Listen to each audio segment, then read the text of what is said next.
오늘은 7단원 1차, 2차 방정식입니다.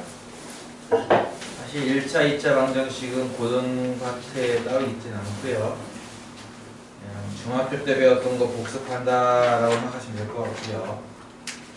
1차 방정식이야 뭐 워낙 간단한 거니까 따로 설명 안 해도 될 것 같은데 이 정도는 해야 되지 않을까 싶어요. 일단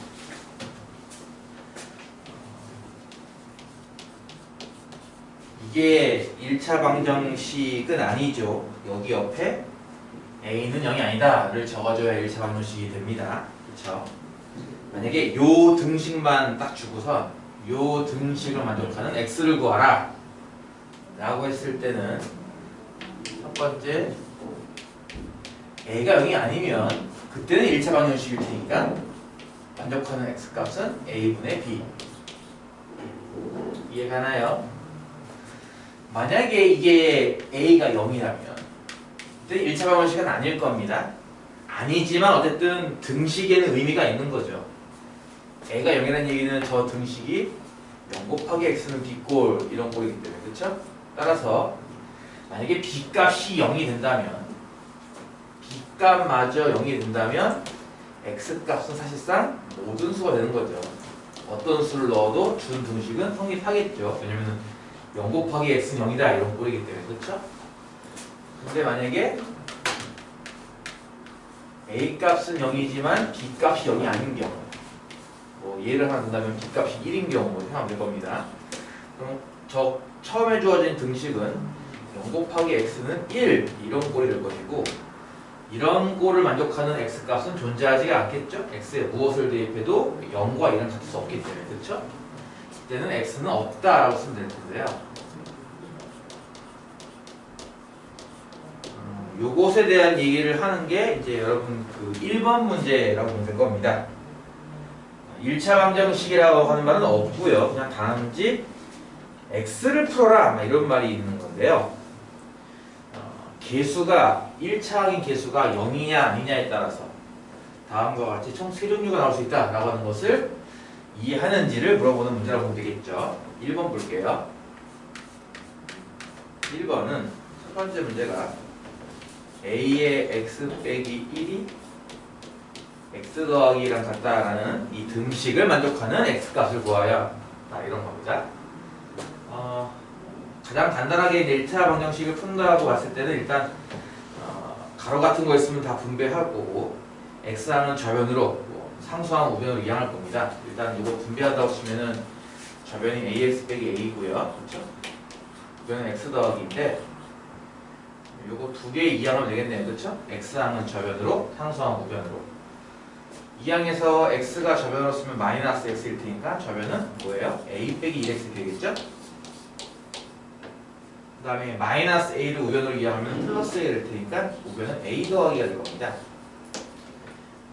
x항의 개수가 아직 0인지 아닌지 불분명하기 때문에 이럴 경우 이제 나눠서 풀어야 되는 거죠. 첫 번째 어떤 경우?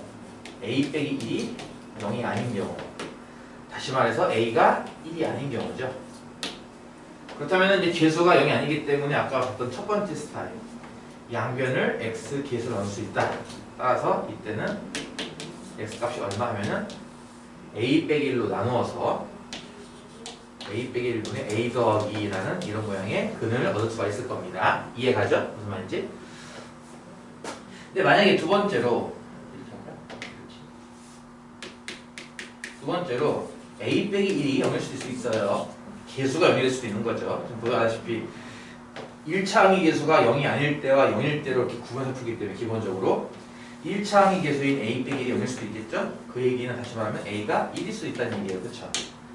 a가 1이 된다면 준식의 좌변은 0 곱하기 x 이런 모양이고 우변에 a에 1 대입하면 3 나오죠?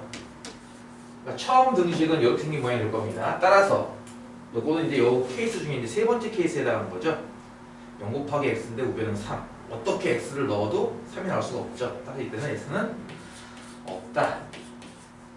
해가 없다. 이런 식으로 표현을 해서 실제 정답을 적을 때는 여러분이 이런 식으로 적어야 되는 거죠. 이런 식으로. 이만 이해 가죠? a가 1이 아닐 때는 x값 j, a가 1일 때는 해가 없다. 이해 가나요?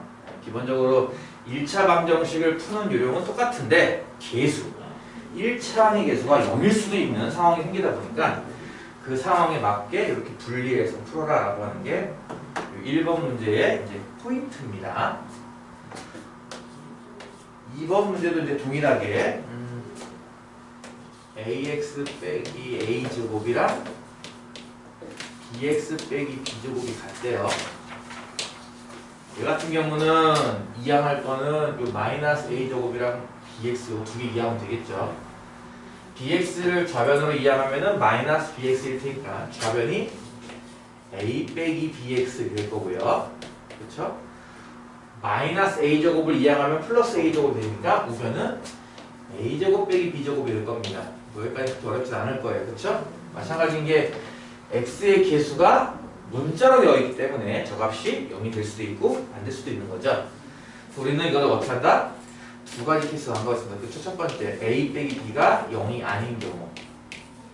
달리 말하면은 a랑 b랑 다른 경우가 되겠죠? 그렇죠? 그러면 이제 양변을 나눌 수 있다고 했어요. a 빼기 b, x 계수로. 나누게 되면은 좌변은 물론 이제 x만 나눌 거고요. 우변은 a 빼기 b가 분모에 가고 분자에는 a제곱 빼기 b제곱이 있을 텐데 인수분해를 이용해서 a 플러스 b, a 마이너스 b 인수분 해버리면은 어떤 일이 벌어진다? a 빼기 b라고 하는 인수가 분모 분자 하나씩이기 때문에 양분이 되겠죠. 그렇죠? 그래서 뭐만 남는다? a 더하기 b만 남는다 이렇게 할 수 있을 거고요. 이해 가나요? 이렇게 할 수 있을 거고요. 두 번째 케이스, x의 계수가 0일 수도 있지 않느냐? 달리 말하면 a랑 b랑 같을 수도 있지 않느냐? 이런 거잖아요. 그렇죠? 자, 이럴 때는 이제 대입을 해봐서 실제로 정식을 한번 정리해보면요. 저변 같은 경우는 0 곱하기 x가 될 겁니다. a랑 b랑 같은 거니까 뭐 a에다 b를 대입하던 b에다 a 대입하던 그게 그거죠. 우변 같은 경우도 a랑 b랑 같기 때문에 우변이 0 나와버리죠. 이해 가나요? a랑 b랑 같기 때문에 저거 빼기 0 나옵니다. 따라서 0 곱하기 x는 0꼴. 이게 뭐예요? 아까 얘기했더니 세 번째 케이스죠. 그렇죠? 두 번째 케이스. 좌변도 0 나오고 우변도 0 나오는 케이스죠. 그렇죠? 그럴 때 이때는 x는 뭐라고 쓴다? x는 모든 수. 엄밀히 말하면 모든 복소수가 다 되겠지만 그냥 간단하게 모든 수 라고 쓰면 될 겁니다. 따라서 얘도 마찬가지인 게 답은 어떻게 적어주는 거예요? 이렇게 적어주는 거예요. 무슨 말인지 이해 가나요? a랑 b랑 다르면은 x는 a 더하기 b, a랑 b랑 같으면은 모든 실수, 모든 수, 복소수도 되기 때문에 모든 수라고 그냥 할게요. 이해 가죠? 그런 식입니다. 어렵진 않을 거예요. 3번도 a제곱 더하기 6의 x 더하기 b는 a의 5x 더하기 1. 원래는 분배를 다 해야겠지만 여러분이 분배는 할 수 있을 테니까 넘어갈게요. 그 부분은 x의 계수가 일단 좌변에 이만큼 있을 거고요. 그렇죠? 우변도 x 계수가 5a 보이죠? 여기 그렇죠? 정리했을 때 5ax 나올 거예요. 계수는 5a죠. 이항하는 거 치면 마이너스 5일 겁니다. 따라서 x의 계수는 a제곱에다가 넘어온 마이너스 5a와 플러스 6 세 개로 나눌 수 있겠죠. 그렇죠? 이렇게 생긴 x. 요게 x의 1차항 좌변으로 정리한 거고요. 우변 같은 경우는 실제 분배했을 때 여기 1a 나온 거 보이죠? 뒤에 부분에서 1a. 근데 a 플러스 2가 이항되면 마이너스를 되니까 우변은 a 빼기가 될 겁니다. 이해 가죠? 좌변은 참고로 인수분해도 가능할 거예요. 어떻게 인수분해 하냐면 이제 a 빼기 2와 a 빼기 3 이게 인수분해 가능하죠? 2차식이. 요거 x가 a 빼기 2라고 쓸 수 있을 겁니다. 식을. 그렇죠? 그러면 얘 같은 경우는 계수가 0이 안 되는 경우. 첫 번째 케이스. 계수가 0이 안 된다는 얘기는 a 빼기 2와 a 빼기 3의 곱이 0이 안 나온다는 것 같아요. 이건 어떻게 쓰는 거죠? a는 2여서도 안 되고 3이어서도 안 되는 거죠. 그렇죠? 0이 나오지 않아야 돼 라는 얘기는 둘 다 되면 안 되는 거예요. 2도 아니고 3도 아니고. 그렇다면 양변을 어떻게 할 수 있다? x의 계수로 나눌 수가 있는 겁니다. 그렇죠? 그러면 x는 뭐가 나올까요? 요 계수로 나눌 거니까 요게 이제 분모가 될 거고 요게 분자인데 요게 분모고 요게 분자면 약분 되겠죠. a 빼기가 하나씩. 그렇죠. 그럼 이제 a 빼기 3분의 1만을 가는 될 겁니다. 이거 이해가요? 무슨 말인지? 이해가죠? 네, 좋아요. 네, 이렇게 해서 해가 나오고요. 개수가 0이 나오는 경우는 두 가지가 있죠. 그렇죠. 개수가 0 나오는 거. 이 인수분해 된 모양이 0이 나오는 것은 두 가지가 있습니다. a가 2일 수도 있고 3일 수도 있잖아요. 그렇죠? a가 만약에 2라면은 주어진 모양꼴은 어떻게 될까요? 주어진 모양꼴은 0 곱하기 x는 0꼴일 거예요. 그렇죠? 이건 a가 2니까 이것도 0이고 이것도 0이 나왔어요. 그렇죠? 0 곱하기 x는 0꼴일 겁니다. 그럼 이때는 뭐가 나왔죠? 아까 좀 전에 두 번째 케이스 모든 수라고 했어요. 그렇죠? 이때 x는 모든 수죠. 그래서 뭐라고요? a가 2인 경우에는 모든 수. 이렇게. 세 번째, 개수가 0 되는 또 다른 수가 있죠. 개수 x의 개수가 0이 되는 것은 3도 있습니다. a가 3이 된다면 주어진 모양은 절변은 0 곱하기 x꼴일 거고, a가 3이기 때문에 대입했을 때 우변 모양 꼴은 1이 되겠죠. 0 곱하기 x는 1꼴. x에 무슨 수를 넣어도 흠하지 않죠. 그래서 x는 없다, 해가 없다. 있으면 될 것이고, 그때 a 값은 3이 될 겁니다. 그렇죠?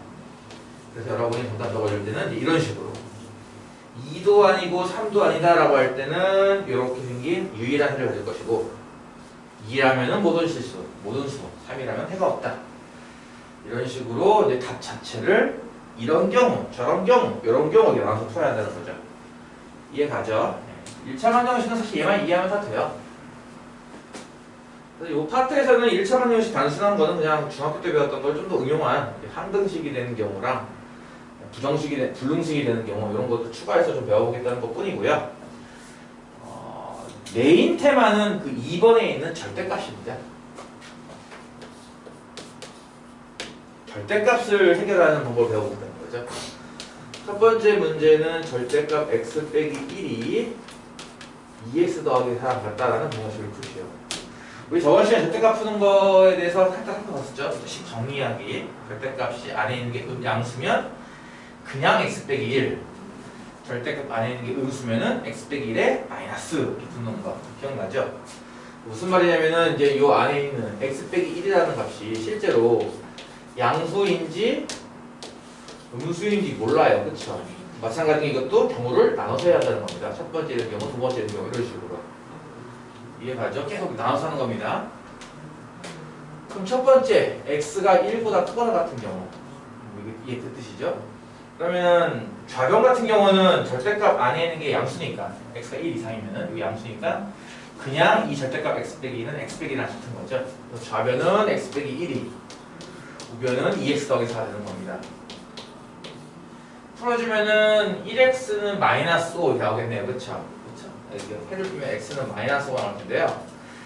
이렇게 나온 해가 아까 초반에 우리가 가정했던 범위 안에 들어가는가를 확인하셔서 범위 안에 들어가지 않으면 이거는 해로서 인정 안 돼. 범위 안에 들어가면 1 이상이라고 했으니까 1 이상일 때 쉽게 말하자면 마이너스 5를 넣어서 한번 검사해 본다면 답이 성립을 안 할 겁니다. 마이너스 5 넣으면 이제 저변 같은 경우는 6 나오잖아요. 그렇죠? 우변 같은 경우는 이게 마이너스 6 나와요. 이해가요? 그러니까 두 값이 같아지지가 않죠. 왜냐면은 이 식을 이렇게 쓴다는 것 자체가 얘를 가정하고서 쓰는 거기 때문에 주어진 풀어낸 이 해도 모두 다 이 값을 만족시켜야 돼요. 그러니까 지금처럼 나오는 값이 이 앞에 가정을 만족하지 못한다면 해로서는 성립하지 않는다. 그래서 버리면 됩니다. 여러분은 대입해서 왜 안 되는지를 또 확인할 수도 있을 겁니다. 이건 버릴 값이고요. 반대로 이게 x가 1보다 작을 때, x가 1보다 작으면 절대값이라는 게 어떻게 높여진다? 좌변이 x 빼기 1이 아니라 x 빼기 1의 마이너스 1이 높여지는 거죠. 이게 좌변이고요. 우변 같은 경우는 2x 더하기 4예요. 마이너스 x 이하면 쪽 3x가 될 거고요. 플러스 1인데 4 넣으면 마이너스 4니까 얼마야? 마이너스 3 나오겠네. 그치? 이거 만족하는 x값은 얼마가 나와? 마이너스 1 나오죠. 그쵸? 마이너스 1은 이 범위를 또 만족해요. 이런 식으로 답을 구하고 나서는 반드시 뭘 해보자? 앞서 우리가 범위를 나눴을 때 이 범위 안에 실제 이 값이 들어가는지를 확인해서 들어가면 이거는 오케이. 해로서 인정. 마찬가지로 대입해서 실제 등식에 만족하는지 확인할 수도 있습니다. 이해가나요? 그러니까 절대값은 기본적으로 범위를 나눠서 하되 그렇게 풀어낸 이 방정식의 실제 해가 저 범위 안에 들어가는지를 확인해서 들어가야만 저 범위 x의 범위를 만족해야만 실제 해가 되는 거고 그렇지 않으면 해가 안 된다라고 하는 거 아마 다들 풀어서 알고 있을 겁니다. 2번을 풀려면 이거 자리가 필요하겠는데 절대값 2개짜리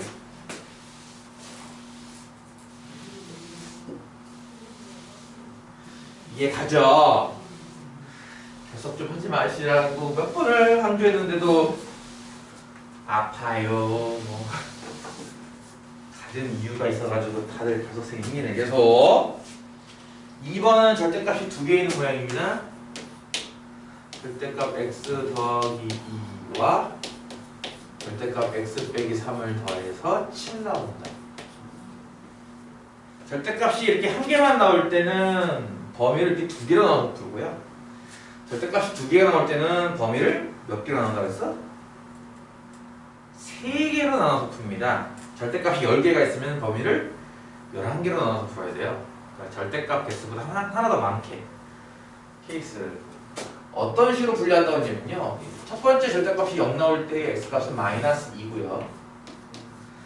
두 번째 절대값이 0 나올 수 있는 값은 x가 3일 때입니다. 그렇죠?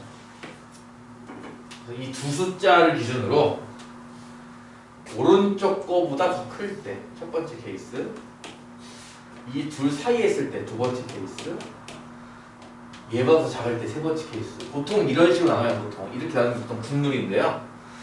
이렇게 세 개의 경우로 x의 범위를 따로따로 쪼개서 각각에 맞게 식을 다시 풀고 그 식을 풀어서 나온 해가 실제 그 범위를 만족하는지를 계속 검사하는 아주 중요한 문제죠. 학교 시험에 뭐 거의 100% 출제된다고 보는 문제입니다. 첫 번째 케이스는 뭐라고요? 3보다도 클 때, x가 3 이상일 때인데요.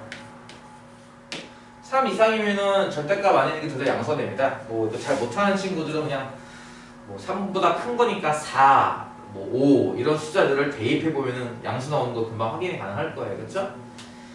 절대값이 둘 다 양수 안에 있는 게 다 양수이기 때문에 그냥 절대값 x 더하기 2도 그냥 x 더하기 2고 절대값 x 빼기 3도 그냥 x 빼기 3인 거죠. 덧셈한 게 7이다라고 하는 이런 게 간단한 방정식 모양을 겁니다. 2x가 8이니까 x는 4가 되겠네요. 그렇죠? 아까 이렇게 구했다 하더라도 실제 이게 답으로 인정되려면 우리가 먼저 나눠놓은 이 범위 안에 들어가야 되는데 4는 범위 안에 들어가야 되겠죠. 4는 3 이상이니까 이건 일단 해로서 인정이 되는 거죠. 두 번째 케이스는 어떻게? 요 둘 사이에 있을 때, 즉 마이너스 2보다는 크거나 같고 3보다는 작을 때죠.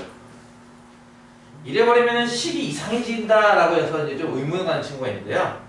왜냐면은 x가 마이너스 2 이상이기 때문에 앞에 있는 이 절대값은 양수가 나와요. 뭐 0 같은 거 생각해보면 되게 0 대입하면 양수 나오는 거 이해가죠? 반면에 x는 3 미만이기 때문에 뒤에 있는 절대값 안에 있는 건 이건 음수가 나옵니다. 아까 얘기했던 0 같은 거 대입하면 음수 나오는 거 확인할 수 있을 거예요. 그렇죠? 그러니까 앞에 있는 절대값은 양수니까 그냥 x 더하기 2 이렇게 나올 거고요. 뒤에 있는 절대값은 음수니까 x 빼기 3에 마이너스 이렇게 붙어서 나오게 겁니다. 이거 두 개 더해서 7이다 라고 하는 식을 쓰고 나서 식을 정리했더니 스님 지워지고 이상해요 이런 말 하더라고요. 지워지고 이상해요가 아니라 지워지지 않게 한번 써보세요. x 빼기 x니까 이거를 0 곱하기 x 써보라는 거예요. 내가 하는 지워서 없어 여기 아니라 저 부분을 0 곱하기 x라고 쓰면 이해가 될 겁니다. 2 더하기 3이니까 이제 5잖아요. 그쵸? 는 7. 그러니까 이 식이 되겠냐 이겁니다. 이 등식이 되겠습니까? x에 무엇을 넣어도 저 빨간 부분은 다 지워질 텐데. 그쵸? 5는 7이랑 같지 않기 때문에 항상 성립하지 않는다. 즉 뭐예요? 해가 없다예요. 해가 없기 때문에 이 두 번째 케이스는 뭐 따로 할 말 없습니다. 해 없다. 여기 해가 안 나오니까 이거는 패스. 끝나는 거죠. 그래서 이거 좀 이해하려면 뭐 하자? 이거를 그냥 소거돼서 없다고 생각하지 말고 0 곱하기 x라고 쓰면은 좀 이해가 될 것이다 라는 거고요. 세 번째 마지막 파트 x가 어떤 경우죠? 마이너스 2보다 작은 경우입니다. 그러면 절대값 안이 둘 다 음수가 돼요. 무슨 말이냐면 앞에 있는 절대값도 x 더하기 2로 나오는 게 아니라 마이너스 x 더하기 2로 뒤에 있는 절대값도 x 빼기 3이 아니라 마이너스 x 빼기 3. 둘 다 마이너스 나온다는 거죠. 는 7인데요. 마이너스 2x는 일단 x랑 정리하면은 마이너스 2 더하기 3이니까 플러스 1은 7이 될 거고요. 그렇죠? 마이너스 2x는 6이니까 x는 마이너스 3 나올 겁니다. 이렇게 해서 답이 나왔다 하더라도 아까 얘기했죠? 이렇게 나온 답이 앞서 얘기한 범위 안에 들어가는지도 확인하셔야 됩니다. 마이너스 3이라는 것이 마이너스가 작으니까 이것도 마찬가지 해로 인정되는 거죠. 따라서 1번, 2번, 3번 케이스에 의해서 실제 해는 4 또는 마이너스 3 두 개 나온다는 거죠. 이해 가죠? 월요일이라 그런가? 되게 힘든데? 3번은 절대값이 두 개가 있긴 하지만 모양이 좀 다르죠? 좌변에 절대값 하나, 절대값 x 빼기 1. 우변도 절대값 하나, 절대값 3 빼기 x입니다. 양쪽에 절대값이 있을 때는 뭐 아까처럼 물론 3개로 나눠서 풀어도 되긴 해요. 절대값 2개짜리니까. 근데 그러지 말고 양쪽에 절대값이 있을 때는 우리가 어떻게 푸는 방법을 배웠냐면은 플러스 마이너스를 푸는 방법을 배웠을 거예요. 이런 거죠. 절대값 x가 뭐 5야 라고 한다면은 이때 x 값은 어떻게 쓰는 겁니까? 플러스 마이너스 5잖아요. 그렇죠? 절대값에서 5가 나오는 값이 두 개 아닌가요? 플러스 5랑 마이너스 5? 그렇죠? 이런 식으로 간단하게 풀 수 있을 거라는 얘기예요. 비슷한 방법으로 절대값 x랑 절대값 y랑 같아 이렇게 나오면요. 이때는요. x는 플러스 마이너스 y. 이러면은 이제 둘이 같으면은 당연히 같은 값이 나올 거고 둘이 설령 부호가 반대여도 같은 값이 나온단 말이에요. 그렇죠? 그래서 이제 이렇게 좀 간단하게 푸는 방식이 있으니까 이걸 좀 이용해서 x 빼기 1이 뭐랑 같다? 결국 플러스 마이너스 3 빼기 x랑 같다 이런 거죠. 이해가나요? 이해가죠? 네. 그래서 플러스인 경우랑 마이너스인 경우로 나눠서 풀면 됩니다. 첫 번째 플러스인 경우, 즉 x 빼기 1이 3 빼기 x랑 같은 경우 이항하면 2x가 4니까 x 2 나오겠네요. 그렇죠? 이건 뭐 특별한 조건 없습니다. 이거 일단 하나의 답이 될 거고요. 두 번째 케이스 x 빼기 1이 마이너스의 3 빼기 x랑 같은 경우예요. 근데 정리하면 이건 x 빼기 1이랑 x 빼기 3이랑 같다는 식이 나오죠. 지금 이항하면 이상한 식 나와야가 아니죠. 아까 얘기했듯이 이항했을 때 좌변을 그냥 지우지 말고 0 곱하기 x로 써주시면 이해가 갈 겁니다. 우변 같은 경우는 이제 마이너스 2 나오죠. 이걸 만족하는 x값은 없겠죠? 그렇죠? x에 무엇을 대입해도 마이너스 2가 나오죠. 0이랑 마이너스가 같을 수는 없잖아요. 그렇죠? 이때는 뭐라고인가? 해가 없다. 그래서 첫 번째 케이스에서는 해가 나왔어요. 2라고. 하지만 두 번째 케이스는 해가 안 나오죠. 그래서 정답은 2만 해다. 보면 되겠죠. 이해 가죠? 뭐 이런 식으로 이 파트는 중학교 내용이 많습니다. 영감님 특성상 뭐 한 번 정도 다시 복습하자라는 그런 취지로 이제 낸 거긴 한데요. 개인적으로는 그냥 뭐 다 아는 거 아닌가 할 정도밖에 없어서 사실은 뭐 강조점을 줄 필요는 없을 것 같은데, 근데 의외로 초반 부분에 많이 약해가지고 못 푸는 친구가 많습니다. 여러분 그냥 절대값 연습한다라는 생각에서만 하면 될 거고요. 3번 문제 보시면은 뭐가 있어요? 약간 응용 문제. 중학생들이 제일 싫어하는 베스트 문제를 뽑아라 보면은 항상 꼽히는 게 뭡니까? 이놈의 거석식 아니면은 뭐 시계산 문제. 이걸 보통 시계산 문제라고 그러거든요. 시계산 문제. 지금 속력 얘기 막 나오고 그러는데 그 속력 얘기 거속식 문제에도 물론 조금 포함되어 있지만 실제 메인 테마는 1번에 있는 거예요. 분침과 시침이 겹치는 시간을 구하라 이겁니다. 9시에서 10시 사이에 출발했고요. 평균 속력이 시속 88km인 자동차가 28km 달리는 순간에 시계의 분침과 시침이 겹쳤대요. 잠시만 이거 그 얘기를 해야겠는데.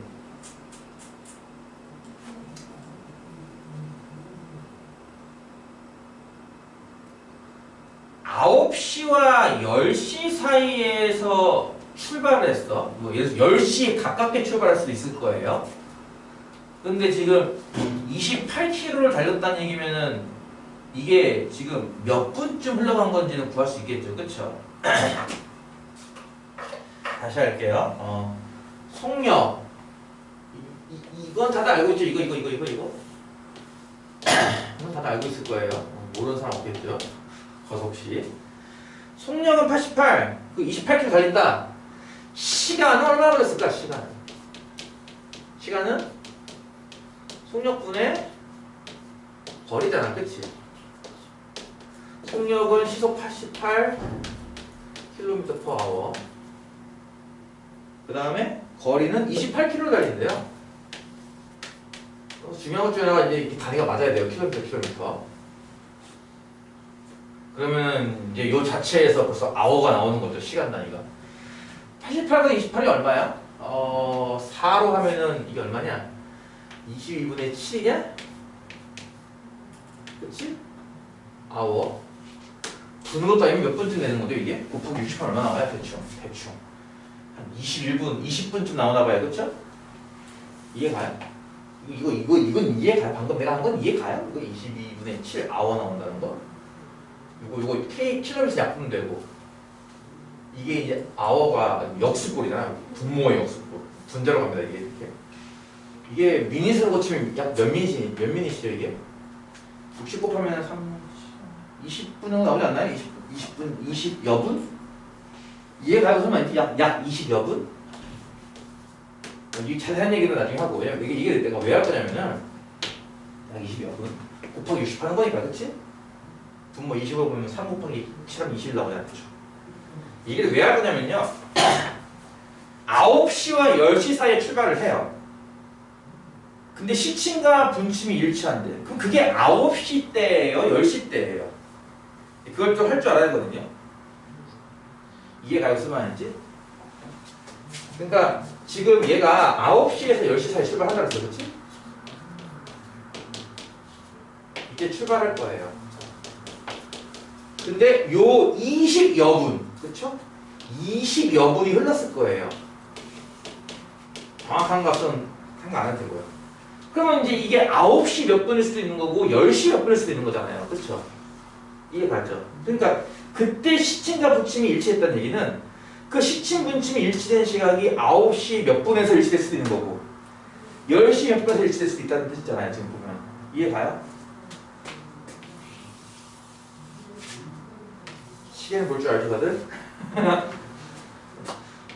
9시, 10시, 11시, 12시, 응?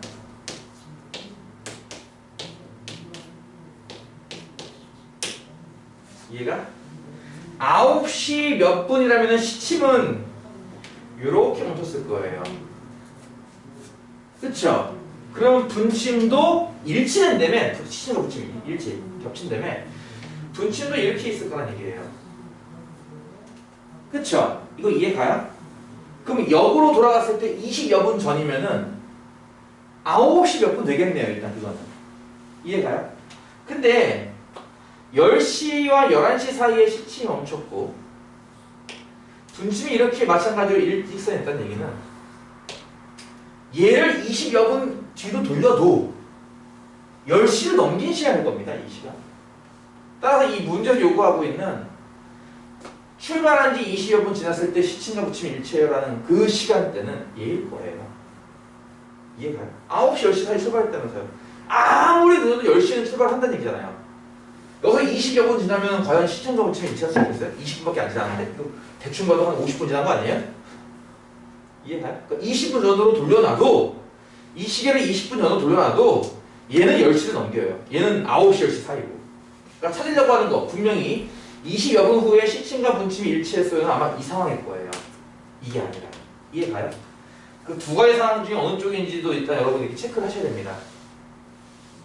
그래서 아마도 20여 분 후에 시침과 분침이 일치했을 때 그때의 시각은 9시 X분일 거예요. 10시 X분이 아니라 9시 X분일 거예요. 이해 갔어요? 여기까지는?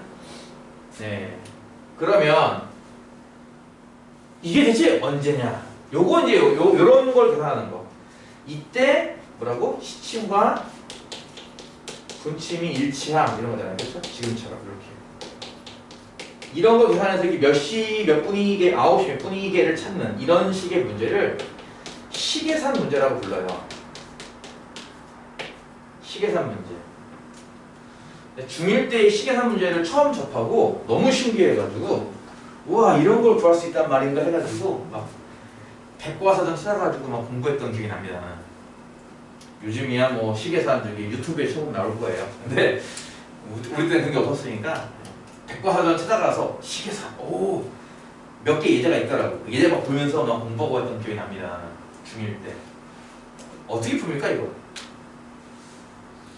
이거 풀려면 여러분이 알아야 할 게 일단 두 가지가 있어요. 첫 번째, 1분 동안 시침은 몇 도를 회전하고 분침은 몇 도를 회전하는가예요.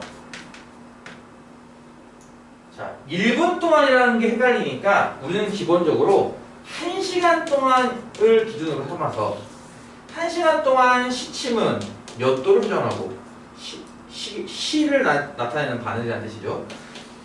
분침은 몇 도를 회전하는지를 계산해 봅시다. 1시간 동안 예를 들어서 이제 바늘이 10자리가 있어요. 10시야. 1시간 지나면 11시가 있겠죠. 그렇죠? 얘가 1시간 동안 이 시계 바늘의 시침은 10에서 11로 11이라면 12로 항상 간다는 게 몇 도입니까? 이게 30도 아닙니까? 이해가죠? 1시간 동안 시침은 30도 돌아가요. 그러니까 1분 동안 얼마큼 돌겠냐는 거예요. 60분 동안. 이게 1시간이 60분이라는 뜻이라 그렇지. 60분 동안 30도 돌아간다는 얘기는 1분 동안은 0.5도씩 돌아간다는 얘기예요. 이해가죠? 중1도 이해해요. 참고로 여러분 고2 올라가는 친구가 이해 못하는 거 많이 안 돼요. 이해가죠? 네. 두 번째, 분침은요. 60분이면 1시간입니다. 분침이 만약에 12에 있을 때 1시간 후면 이거 한 바퀴 돌아서 다시 오는 거 아닌가요? 그게 한 바퀴가 이게 1시간이잖아요. 분침 기준으로. 그렇죠? 긴 바늘 기준으로. 그럼 분침은 60분 동안 360도 돈다는 얘기거든요. 한 바퀴. 그러니까 1분 동안은 몇 분 도는 거예요? 6도씩 도는 거죠.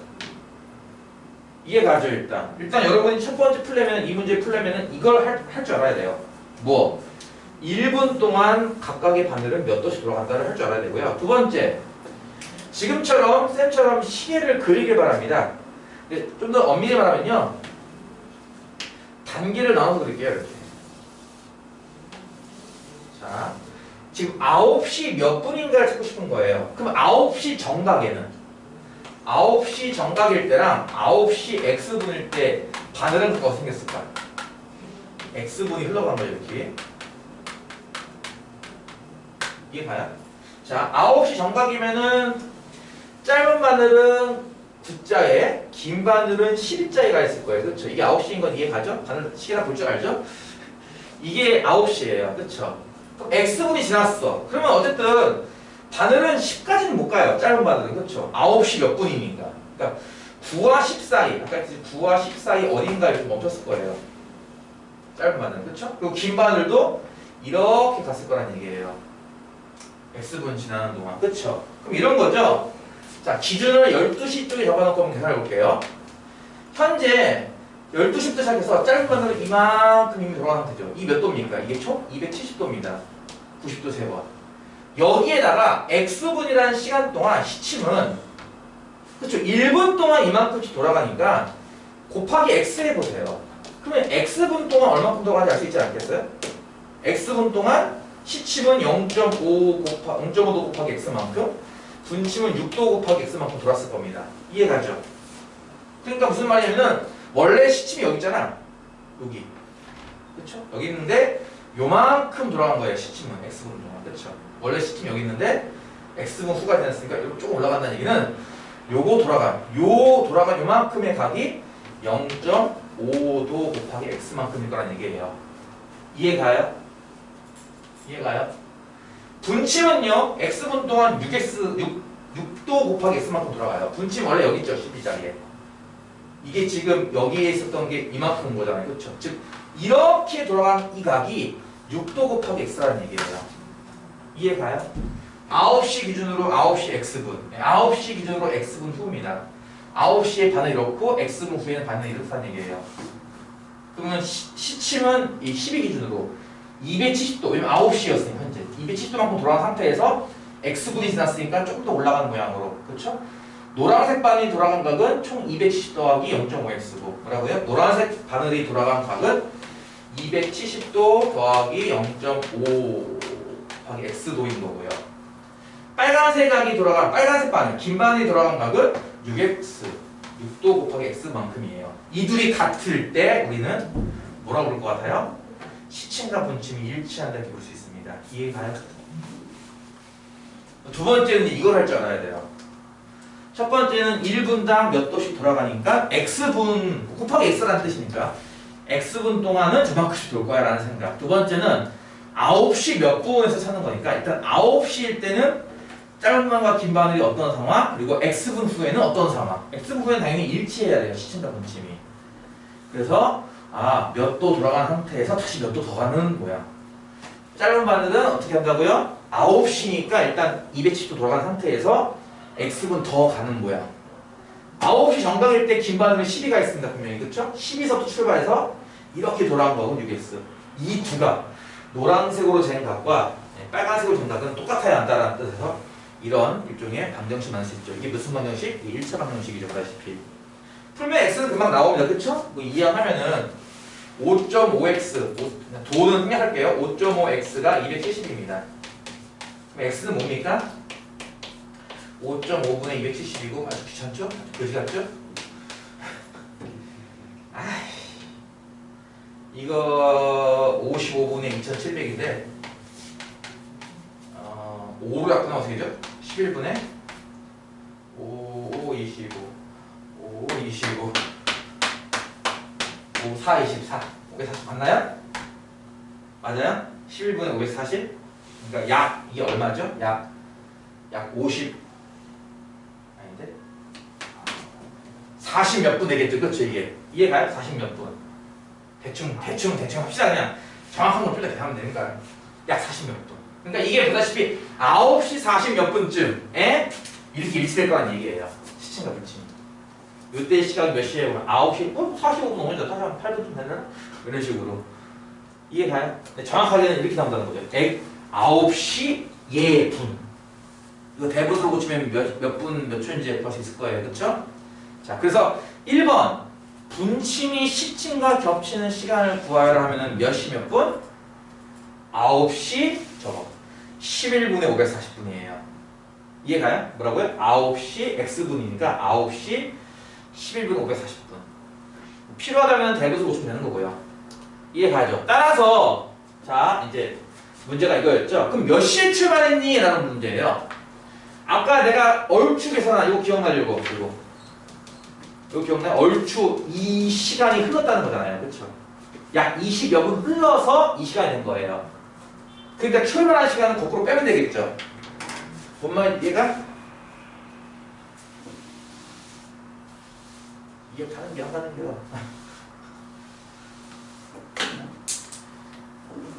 어느 정도 시간이었죠? 정확하게는 22분의 7아워 후에 9시 11분에 540분이 되어 분침과 시침이 일치했다는 얘기므로 출발한 시간은 이 시간에서 요거 빼면 되겠죠. 이해가죠? 그래서 9시 11분에 540분에서 저걸 뺄 건데요. 이걸 분으로 고치면 60 곱하는 거니까 그렇지?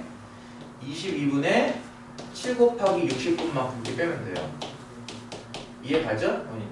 11로 하면은 30이니까 210분 되겠네. 그치? 즉 11분에 540 빼기 210이니까 이거 얼마냐? 330이니? 그럼 이게 뭐야? 30분 되겠네. 그치? 그래서 9시 30분에 출발했다 라고 할 수 있을 거란 얘기예요. 이해가요? 재밌어? 이 문제는 뭐 고속시 문제도 물론 중요하긴 한데 고속시보다는 오히려 시계산 문제라고 해서 시침과 분침이 일치되는 건 언제게를 찾는 그쪽이 더 중요한 문제라고 보면 될 겁니다.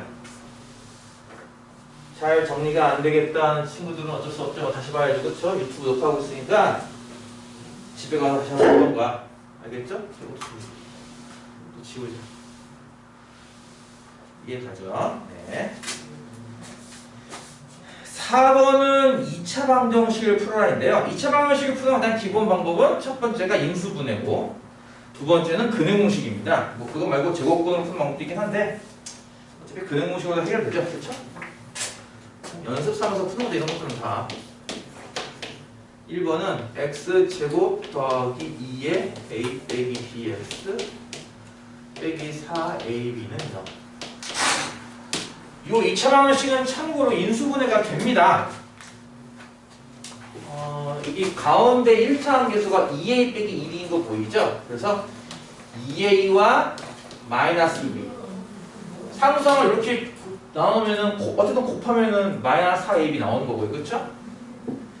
이쪽에 아까 xx가 이렇게 있으면 되겠네. 그치? 그러면 이제 1차항의 계수가 2a 빼기 2b 되는 거 보일 거예요. 두 개 더해가지고. 그쵸? 따라서 하나는 x 더하기 2a라고 하나는 x 빼기 2b라고 인수할 거고요. 따라서 2차 방정식의 첫 번째 x는 마이너스 2a 또는 뒤에서 x는 얼마? 플러스 2b 이렇게 두 개를 간다 볼 수 있겠죠.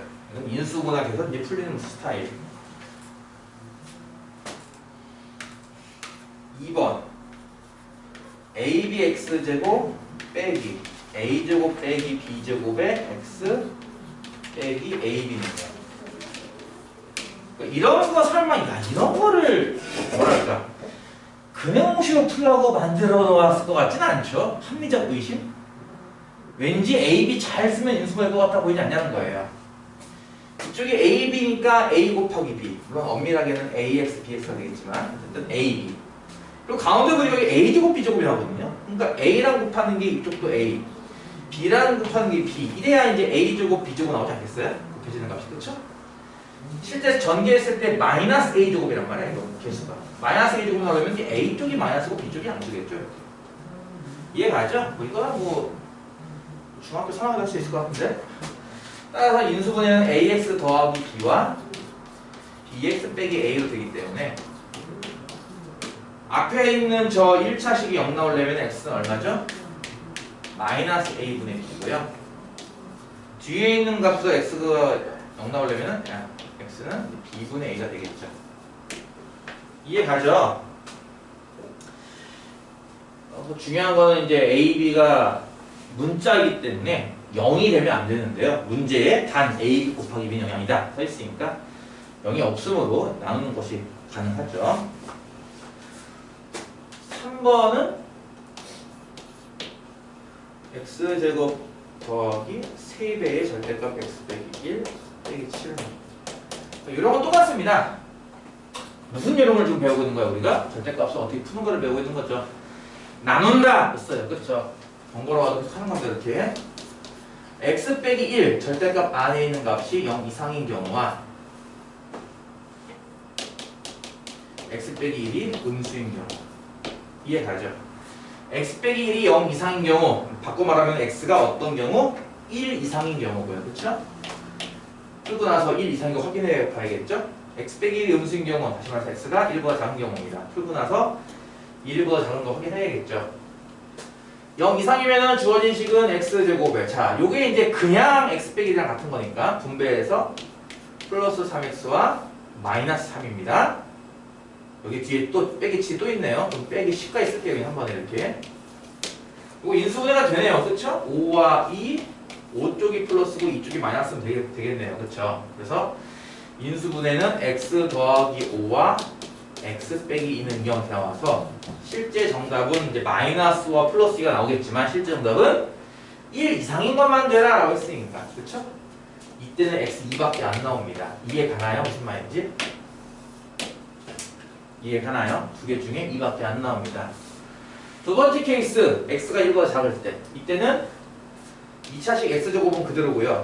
저 중간에 있는 저 절대값 x 빼기 저게 어떻게 나오죠? 저게 마이너스 배에서 나오는 거예요. 그렇죠? 마이너스로. 그래서 앞에 있는 3과 분배하면은 마이너스 3x에 플러스 3이 될 텐데 플러스 3 뒤에 빼기 7이 있으니까 합쳤으면 마이너스 3 이렇게 쓸 수 있겠네요. 그렇죠?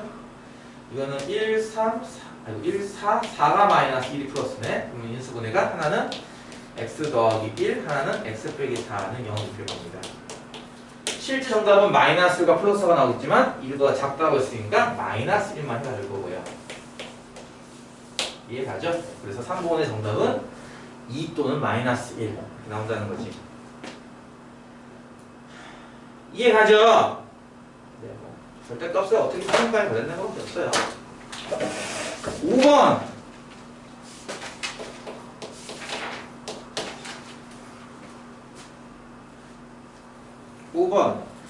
다음 2차 방정식을 풀어라. 계수가 무리수가 있습니다. 루트 2 빼기 1의 x 제곱 더하기 3 빼기 루트 2의 x 더하기 루트 2는. 자, 이게 정석이라서 좀 그런 게 있는데요. 정석에서는 이중분호를 배워요. 저번 시간에 살짝 했었죠, 그렇죠? 정석에서는 이중분호 배우기 때문에 이중분호로도 풀 수 있는 방법을 이제 하려고 합니다. 정석에서는. 근데 다른 문제들은 이중분호를 안 배우거든요. 그럼 걔네들 이런 거 어떻게 풀라고 만들었을까? 근해공식을 쓴다면은 완전 제곱 모양이 나오게 만들려가 또는 인수분해가 되게 만든 거예요. 뭔 말인지 모르겠죠? 계수가 정수가 아니라 유리수가 아니라 무리수가 포함되어 있을 때는 보통 2차항 계수를 1로 만듭니다. 아니면 2차항 계수를 실수로 만들어요. 그냥 정수로 만들어요. 정수로. 합차 공식을 적당히 활용해서. 그러니까 2차항 계수가 루트 2 빼기 1인데 이거 합차 공식 쓴다고 치면은 루트 2 더하기 1이 될 거예요. 그쵸? 얘를 하나씩 곱하면은 양변 하나씩 곱하면은 일단 2차항 계수가 정수가 되는 건 맞잖아요. 그렇죠? 2 빼기 1이니까. 이해가죠? 뭐 그렇게 해서 정리해서 풀어도 되는데요. 사실 정리 안 하고도 풀 수 있긴 해요. 사실은. 그게 좀 조금 까다롭긴 하겠지만 일단은 정리하는 차원에서 쓴다면은 요거 곱했을 거고요. 그렇다면 이제 2차항은 1 되겠죠. 일단 계수가 1차항이 얼마 나오죠? 3루트 2 빼기 2 더하기 3 빼기 이렇게 나오네. 그렇지? 그러면 2루트 2 더하기 1 나오는구나. 이렇게 나올 거예요. 분배하면요. 맞아요? 네, 맞아요. 네. 그 다음에 상수항은 이거 두 개 곱하면은 이제 2 더하기 루트 나오겠죠? 이거 이해 갑니까? 일단 양변에 저거 곱해가지고 마치 유리화 하듯이 2차항 계수를 유리화 하듯이 양변에 곱해가지고 일단 2차항 계수를 1로 만들었는데요. 이 상태에서도 인수분해가 가능하긴 해요, 사실은. 근데 인수분해가 안 보일 때를 대비해서 이제 정석에서는 근해공식 써라 이걸 한다는 거죠. 그러니까 정석은 이런 스타일이에요. x는 뭐냐고 물어본다면 당연히 뭐 근해공식 쓴다면은 2a분의 2니까 분모니까 2죠. 이해가요? 마이너스 b 하면은 마이너스의 2루트 2 더하기 1 아닌가요? 이렇게? 플러스 마이너스 루트 b의 제곱하면 뭐가 돼요 또? 2루트 2 더하기 1의 제곱 마이너스 4 곱하기 ac 이렇게 되는 거잖아요. 그렇죠? 이래버리면요 재수가 좋으면은 저 근호안이 완전 제곱이 된다 이겁니다. 저 근호안 보여요? 저 루트안? 이 큰 루트안 이거 여기 보여요? 여기 큰 루트? 이 안이 재수가 좋으면 저게 완전 제곱 모양이 나올 테고요. 재수 나쁘면 저게 루트가 남습니다. 그럼 이중 근호가 나온다 이거죠. 지금은 어때요? 이거 실제 계산하면은 이거 제곱하면은 8 더하기 1, 9 더하기 4루트 2에다가 뒤에 거 분배하면은 마이너스 8 빼기 4루트 2라서 와 지금은 이 4루트 2가 이렇게 지워져요. 이 안에 있는 거 계산하면 1밖에 안 나옵니다. 그러니까 지금은 그나마 좀 쉽게 되는데 이게 안 나와버리면 이게 여기 루트가 남아버리면은 이중근호를 표현한다 이거죠. 그래서 이중근호를 배웠기 때문에 할 수도 있는 그런 문제긴 해요. 지금 어쨌든 1 나오죠? 이 근호 안이. 그럼 이거 간단히 치면 이런 거 아닌가요? 2분의 마이너스 2루트 2 더하기 1에다가 플러스 마이너스 루트 1이니까 1 이렇게 말이죠. 그래서 이제 실제로 답을 적어주면 x는 얼마 하면은 2분의 요거 분배할게요. 마이너스 2루트 2 빼기 1에다가 더하기 1한 거 하나 또는 2분의 마이너스 2루트 2 빼기 1에다가 빼기 1한 거 하나 두 개가 나온다는 거고요. 앞에 거 소거되니까 x 얼마? 마이너스 루트 2 또는 뒤에 거는 2c 약분하면 x가 얼마? 하면은 또 마이너스 루트 2 빼기 1 나오겠네. 이게 나올 거란 얘기죠. 자, 지금은 근해 공식을 썼고요. 다행스럽게도 저 근호안이 제곱수 1이 나왔기 때문에 그나마 좀 쉽게 풀렸던 거고, 저게 혹시나 제곱수가 안 나와버리면요 이중근호를 풀어야 됩니다. 자, 이렇게 할 수도 있는데 사실 인수분해가 되는 문제긴 해요. 사실 이게 인수분해가 되게 안 보이죠. x제곱 더하기 2루트 2 더하기 1x 더하기 저 뒤에 있는 이 상수가 뭐였죠 원래? 이거 두 개 곱한 거 아니었나요? 그렇죠? 그래서 이거를 루트 2 곱하기와 루트 2 더하기 이쪽에서 본다면 이쪽은 개수가 1, 1이고요. 이쪽은 하나가 루트 2, 하나가 루트 2 더하기 1. 이러면 되는 거 아닌가? 인수분해가? 곱해서 나오고 더하면 2 루트 2 더하기 1 나오고, 그렇죠? 요 자체가 이것이 인수분해가 됩니다. 이게 1x, 1x. 따라서 첫 번째 줄은 x 더하기 루트 2고 두 번째 줄은 x 더하기 루트 2 더하기 1이에요. 이렇게 인수분해가 되기 때문에 앞에서 x는 마이너스라는 루트 2라는 빈이 하나 나올 거고 뒤에서 마이너스 루트 2가 나올 거란 얘기예요. 이렇게. 그러니까 지금처럼 원래 인수분해로도 풀 수 있긴 한데 인수분해가 참 힘듭니다. 잘 안 보여요 이게. 그래서 근해 공식 쓰는 연습을 하자. 대신에 근해 공식 중에서 지금처럼 재수가 좋아서 딱 1, 근호안이 1 나왔죠 지금. 네. 이런 경우는 쉽게 풀릴 것이고 재수 없어가지고 저 안에 루트가 나와버리면 이중근호로 풀어야 한다라고 하는 그런 거를 한번 경험해보는 게 좋긴 한데 없네요 지금 현재. 이해가요? 사실은 그래서 원래 저거 처음식 갖고도 인수분해가 가능합니다. 사실은 처음식 갖고도 굉장히 안 보이기 때문에 근해 공식 쓴 연습을 하자라는 차원에서 한 거였습니다. 이해가요? 집에서도 하겠지 뭐. 해야지 뭐. 어떡할 거야. 2번은 i x 제곱 더하기 2 빼기 i의 x 빼기 1 빼기 i는 0.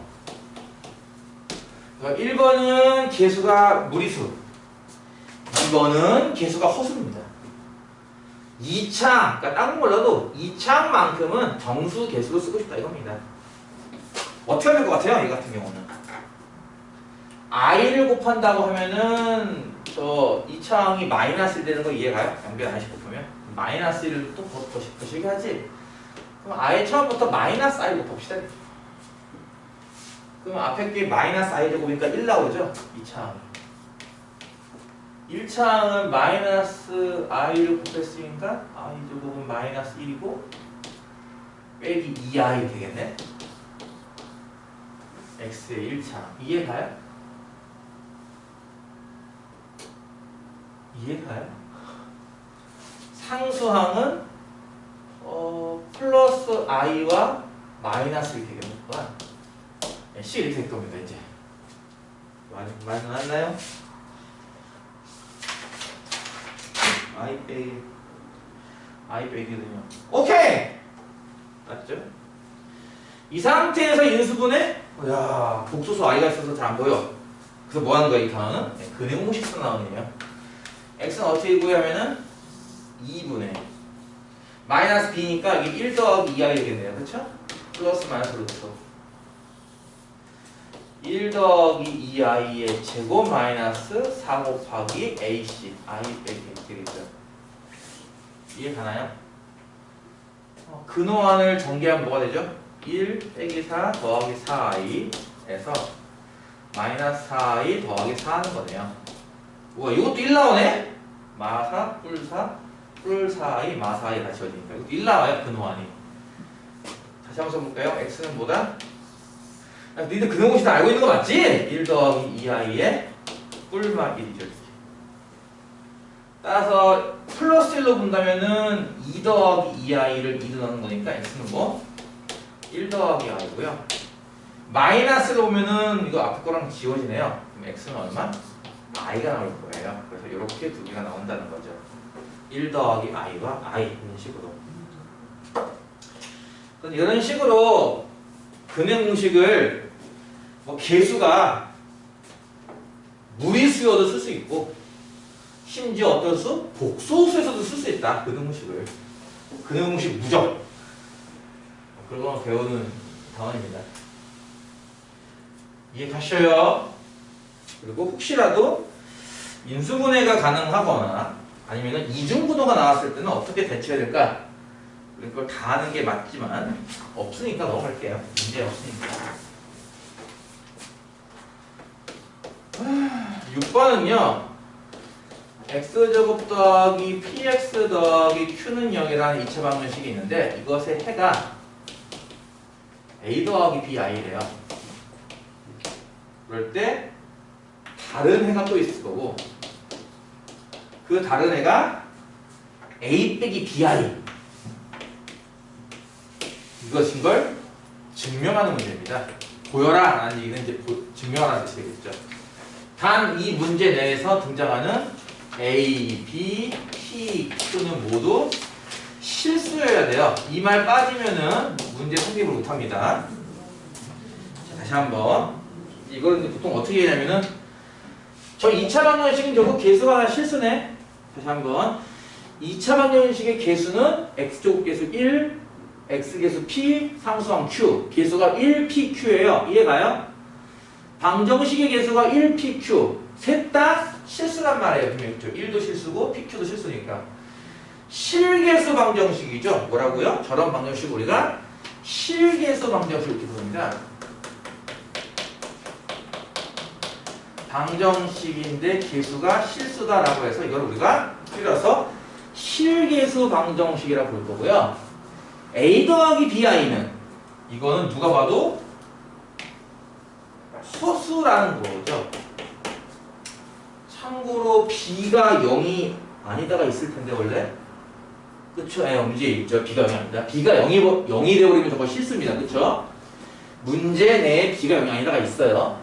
그러니까 분명히 b가 0이 아니기 때문에 허수 부분이 살아있는 i가 살아있는 수이기 때문에 저건 분명히 허수입니다. 폭넓게는 복소수고요. 우리가 중요하게 보고 싶은 건 저거 허수다라는 거죠. 실개수 방정식인데 허수분이 나왔다 이거죠. 이해가요? 실개수 방, 그러니까 실수만 갖고 만든 방정식인데 왜 실수근이 아닌 다른 근이 나오냐 이겁니다. 얘가 실수 범위 내에 있는 나중에 이제 이거 벤 다이어그램이라고 하는 거 그릴 텐데 나중에 뭐 집합은 안 배웠지만 그려주면 대체 어떤 내용인지 느낌이 올 거예요. 자연수가 이만하다고 했을 때 요 모두를 감싸고 있는 수 중에 하나가 정수입니다. 그거 이해 갑니까? 정수에는 자연수도 있고 0도 있고 음의정수도 있으니까. 그리고 이 정수를 모두 감쌀 수 있는 게 뭐냐면 이게 유리수예요. 유리수에는 정수도 있고 뭐 분수 같은 것도 있으니까. 유리수를 모두 감쌀 수 있는 게 이게 실수고요. 이거 모두를 감싸는 수가 바로 복소수죠. 그렇다면은 예를 들어서 무리수는 어디 있는가 하면은 무리수는 여기에 있는 거고요. 유리수가 아닌 수, 실수 내에서 유리수가 아닌 나머지 수. 허수는 어디 있는가 하면 허수는 여기에 있어요. 복소수 내에서 실수가 아닌 나머지 수. 이해 가요? 수의 범위를 좀 알 것 같아요? 수의 개념? 원래 집합을 먼저 배워야 되는데 집합을 저기 2학기 때 배워가지고 그래. 우리 때는 집합 1학기 때 배웠어.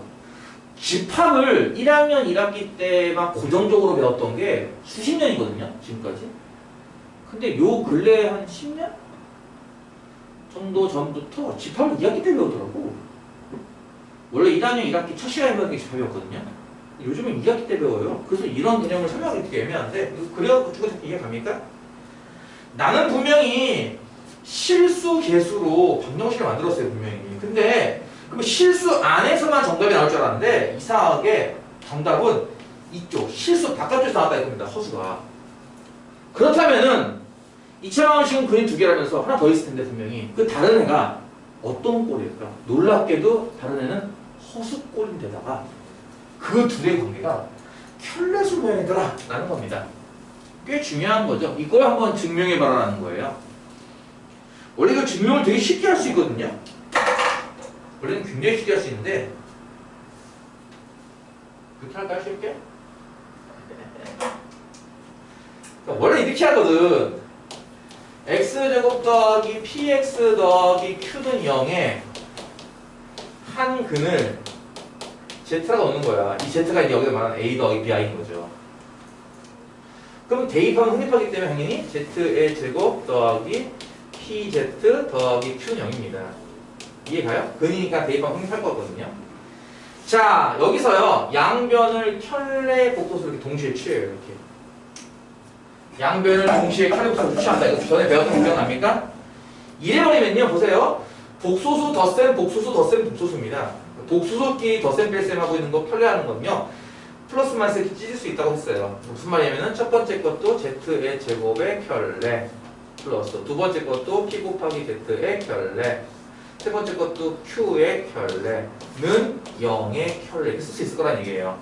복소수끼리의 덧셈 뺄셈은 찢을 수가 있습니다. 덧셈 뺄셈 뿐입니까? 곱셈도 찢을 수가 있습니다. 곱셈도. 지금 쓰고 있는 게 무슨 공식 쓰고 있는지 알겠어요? 두 복소수를 덧셈해서 켤레를 해서 덧셈을 하나 갖다 이거죠. 그렇죠? 또 마찬가지로 두 복소수를 곱해서 켤레 복소수를 하나 각각 켤레 복소수를 한 다음에 곱하나 그게 그거란 얘기예요. 같다는 얘기죠. 여기 또 마찬가지인 게 얘도요. 어쨌든 z를 제곱한 다음에 켤레 하나 켤레를 제곱해도 괜찮은 거기 때문에 첫 번째 것도 이렇게 켤레의 제곱을 쓸 수 있을 거고요. 이것도 이제 뭐 p 켤레 z 켤레 플러스 q 켤레는 0켤레 이렇게 쓸 수 있는 거예요. 이해가요? 무슨 말인지? 이해가요? 그 다음 어떤 실수는요 켤레를 취해도 실수 그대로죠. 이해가요? 어떤 실수 실수 1이라는 어떤 실수는요 켤레를 취해도 안 바뀌어요. 따라서 p 켤레, q 켤레, 0 켤레는 다 PQ입니다. 왜? PQ는 다 실수로 했으니까 문제에서 그쵸? 그래서 이걸 다시 쓰면요 z바의 제곱 더하기 p 곱하기 z바 더하기 q는 0 이렇게 쓸 수 있어요. p바, q바, 0바 셋 다 pq0입니다. 자, 쓰고 났더니 어떨까요? 이거 어때요? 보다시피 이거 어떤 느낌인지 알겠어요? 이 모양이요 이 처음 방정식에다가 x 대신에 뭐 대입한 모양이에요? 이게 z바 대입한 모양이죠? 이해가요? 이 모양이 이 처음 식에다 z바 대입한 모양 아닌가요?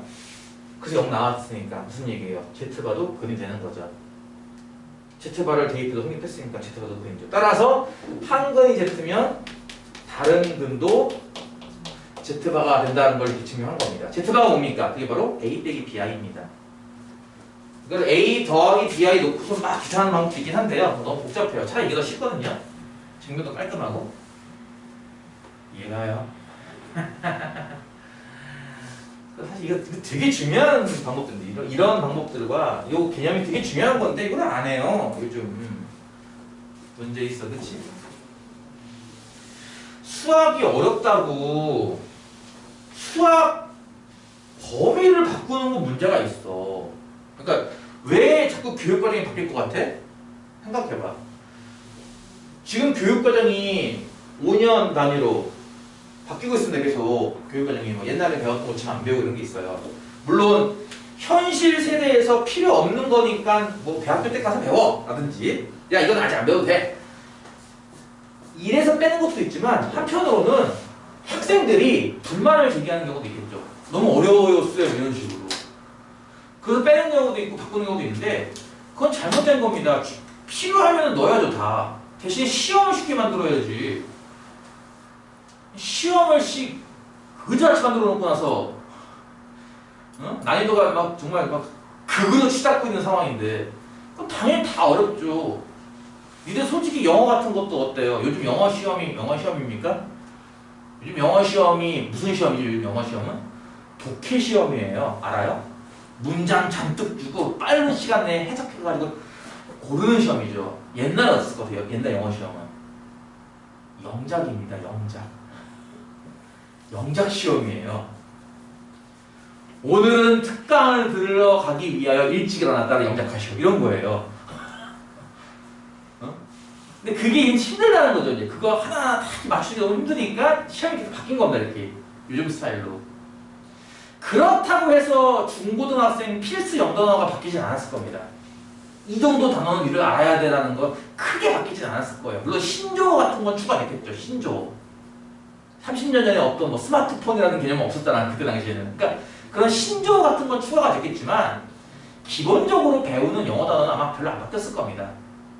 한 8,000개에서 10,000개 사이일 거야. 아마. 고등학교 3학년까지 요구되는 영어 단어의 개수가 8,000개에서 10,000개 사이일 텐데 그건 안 바뀌었을 거란 얘기예요. 크게. 그러니까 그런 기조에서 출발해서 시험에 이 내용을 바꿀 수 있어도 과정을 빼버리면 안 되죠. 뭐 옛날에는 뭐 논리 배웠는데 지금 안 배워 이렇게 하면 안 돼요. 사실은. 시험을 쉽게 만들어야죠. 그거는. 그다음 마음에 안 들어요. 이런 것도 다 되게 중요한 거죠. 이걸 A, B 대입해서 푸는 게 아니라 이렇게 풀면 되게 깔끔하고 한결 더 간결하고 직관적으로 이해가 확 가는 그런 내용인데 이렇게 안 하고서 이제 대입해서 푼다는 거는 안 되는 거야. 잠깐 쉬었다가요. 복소수 오메가에 관한 얘기 좀 하도록 하겠습니다. 잠깐 쉬었다 갈게요.